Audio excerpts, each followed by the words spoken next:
నమస్కారాలు. నేను మీ మందా శ్రీనివాసరావు, స్వతంత్ర అభ్యర్థి, అద్దంకి నియోజకవర్గం. మీరు ప్రతి ఆఫీస్‌లో ఉన్నతమైన స్థానంలో ఉండొచ్చు. మీరు గొప్పగా చదివుండొచ్చు. మీకు ఉద్యోగం వచ్చుండొచ్చు. ప్రభుత్వ ఉద్యోగం మీరు కొనసాగించవచ్చు. బ్యాంకుల్లో, మరి ఎంఆర్ఓ ఆఫీసులలో, మరి సెక్రటేరియట్‌లలో, మరి పంచాయతీ ఆఫీసులలో, మరి ఇతర ఏ ఆఫీసులైనా సరే పేద ప్రజలను అసహించుకోవడం కానీ, పేద ప్రజలను కసురుకోవడం కానీ, పేద ప్రజలను కంటతడి పెట్టించడం కానీ చేసినట్లయితే నేనేం చేయనండి. నేనేం చేయను. ఎవరికి చెప్పాలో వారికి తప్పకుండా చెప్తాం. ఏ విధంగా మీకు శిక్ష పడాలో, ఏ విధంగా మరి మీకు న్యాయం జరగాలో ఆ విధంగా న్యాయం చర్య ఖచ్చితంగా తీసుకునే ఏకైక వ్యక్తి భగవంతుడు, దేవుడు. మీరు నమ్మొచ్చు, నమ్మకపోవచ్చు, ఏదైనా ఉండనివ్వండి.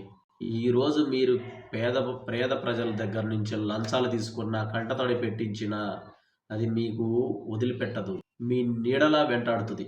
మీ నీడలా వెంటాడుతుంది. పేద ప్రజలను వేధించి, కష్టపెట్టి వారిని అప్పడంగా మీరు సంపాదిస్తే వారిని ఒక మనిషికి నీడ ఏ విధంగా అయితే ఉంటుందో నీడ వస్తూనే ఉంటుంది ఎనికిడితి.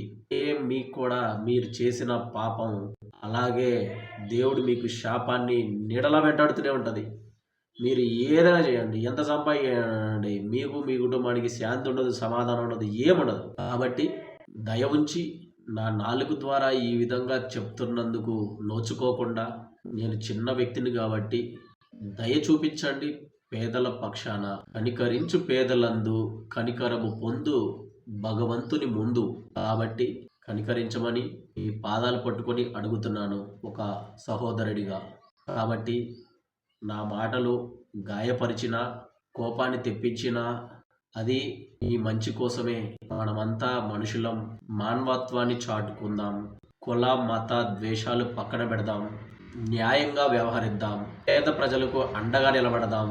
ఈరోజు మనం భూమి మీద ఉన్నాం. రేపు మనం ఉంటామో లేదో గ్యారెంటీ లేదు. ఈ భూమి మీద ఎవరు ఎప్పుడు జీవిస్తున్నారో, ఎవరు ఎప్పుడు చనిపోతున్నారో తెలియదు. కాబట్టి ఉన్న 4 రోజులైనా 10 మందికి మేలు చేద్దాం. నా మాటలు అంగీకరిస్తారని శిరస్సు వంచి వేడుకుంటున్నాను. ఇట్లు మీ మందా శ్రీనివాసరావు, స్వతంత్ర అభ్యర్థి, అద్దంకి నియోజకవర్గం. ప్రభుత్వ ఉద్యోగులకు నా యొక్క విన్నపం, ప్రతి గ్రామంలో, ప్రతి పట్టణంలో అనేక మంది పేద ప్రజలు ఉన్నారు. వారిని దయతో గౌరవించి వారి కూలినాలి చేస్తే కానీ వారు కష్టపడుతున్నారు. దయతో పేద ప్రజలకు మేలు చేయండి సార్.